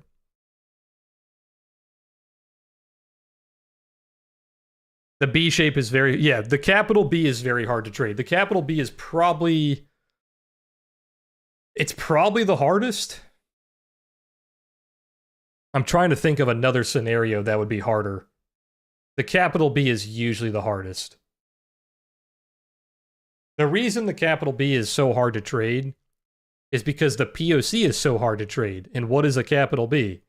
A capital B is two giant POCs. And you're just bouncing back and forth between the two nodes. The capital Bs that are not hard to trade is when they quickly shift into a trend profile. So you start out as a POC, you push into another POC, that's a capital B, then you immediately push into another node, and now you have 3 nodes. Then it becomes a trend profile. That's not bad. When it's a capital B that's just going back and forth, back and forth, back and forth, you get days like this where it's a nightmare.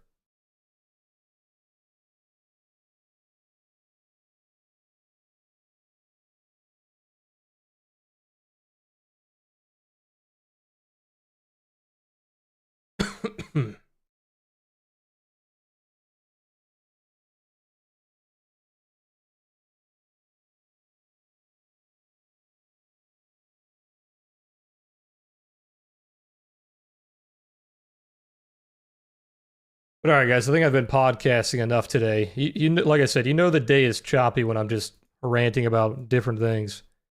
We're going to call it a stream. I'm going to be in Discord for the rest of the day. If you guys are in Discord, I'll see you there. If you guys are not in Discord, I'll see you guys tomorrow, same time as always. If you guys are brand new or if you guys enjoy the stream, just hit the like button. Be sure to subscribe. If you guys want to support the channel, you can use code BREW on Apex, BREW. You can also check out Addis or Discord. They are both down below in the description. And that's all I got. Last thing is just be careful, guys. Today's a very rough day to trade.